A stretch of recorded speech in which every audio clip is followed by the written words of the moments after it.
আপনাদের মূল উদ্দেশ্যের জন্য সেটা হচ্ছে কথা বলা, আলোচনা করা। আমি তো পাঠাতে চাচ্ছি আপনারা এখান থেকে ওখানে 5 জন চলে যান, আমাদের গাড়ির সহ আমি দিচ্ছি। আর আপনাদের যেটা আছে এখান থেকে, এটা যেহেতু সেন্সিটিভ জায়গা, এটা আমাদের দায়িত্ব নিয়ে এখানে কিন্তু আসছি এবং আমরা আসছি, এখনো পর্যন্ত ভালো আছি। এখানে কিন্তু বেশিক্ষণ থাকা যাবে না। আপনারা এখান থেকে ওইদিকে আমি পাঠাই দেবো, আপনারা এখান থেকে একটু শহীদ মিনারে চলে যান।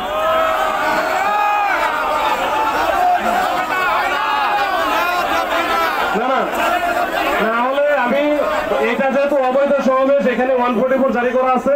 আমি হচ্ছে কিছু এখানে আমার সিনিয়র অনেক অফিসার এখানে আছে, তাদের সাথে তারা কিন্তু বলতেছে এখানে কোনোভাবেই থাকা যাবে না। আমরা কিন্তু 10 মিনিট সময় দেবো। এই 10 মিনিটের পরে কিন্তু থাকলে সেটা অবৈধ হবে। এটা কিন্তু আমি কিন্তু এটা মানবো না। 10 মিনিট সময় দিলাম, দেখেন আপনার চিন্তা করে দেখেন, এরপরে আমার জানান। 10 মিনিট সময়।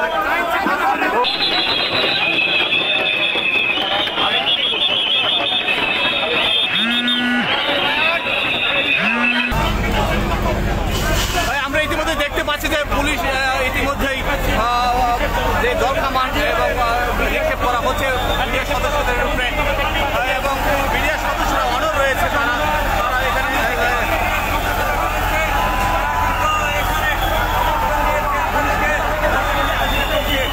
মিডিয়া সদস্যরা একদম অনড় অবস্থায় রয়েছে। তাদের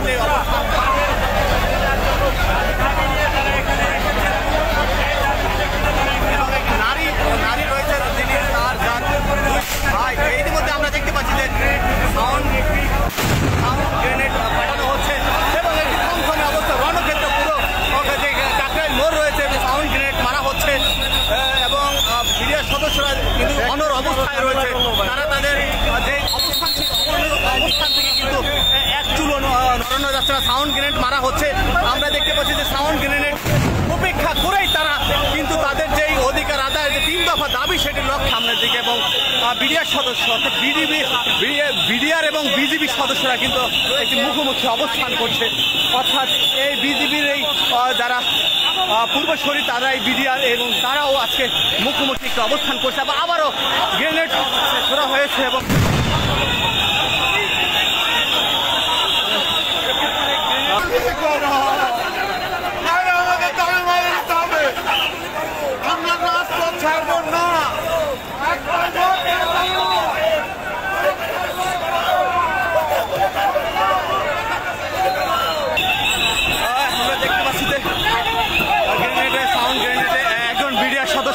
সাবেক বিডিআর সদস্য আহত হয়েছে। সাউন্ড গ্রেনেডে বয়স্ক একজন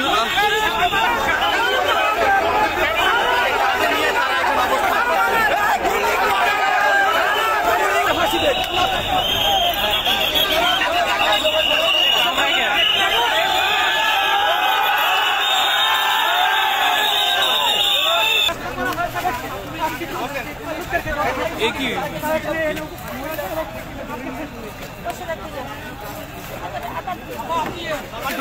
আপনার নাম কি?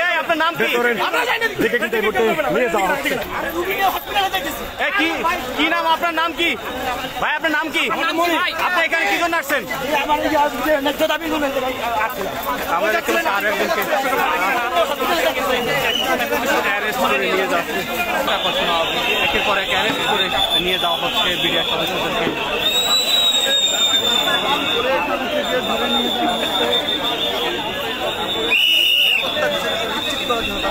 আমরা করতে যাচ্ছি আমাদের মাননীয় প্রধান উপদেষ্টা বরাবর। আজকে নির্যাতনটা হলাম আমাদের এই বয়সে, আমার 64 বছর বয়স।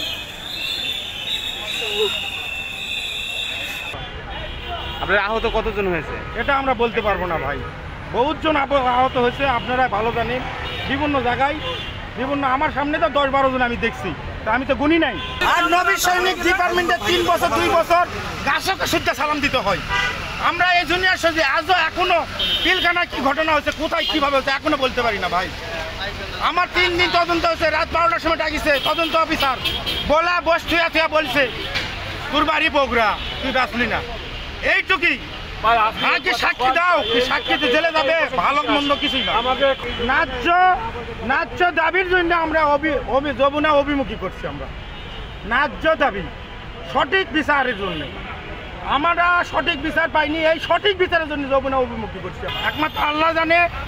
আর আমি নিরপরাধ, কোনো অপরাধ করিনি। আমি তো তখন জুনিয়র সৈনিক, আমার ব্যাটালিয়নের জুনিয়র সৈনিক। আমার আর সৈনিক হলে ডিপার্টমেন্টে, জুনিয়র সৈনিক হলে গাছকে সালাম দিতে হয়। আপনি ব্রিগেডে কোন পদে ছিলেন? আমি সিপাহী পদে ছিলাম। সিপাহী পদে। সৈনিক পদে। এখন আপনাকে আজকে এই আন্দোলনে এখানে আসছিলেন? আমি ওখানে দাঁড়িয়েছিলাম, আমারে বলছে আমার সাথে নাকি কথা বলতে গাড়িতে, ওখানে নিয়ে যাচ্ছে। অবস্থানে অনড় রয়েছে।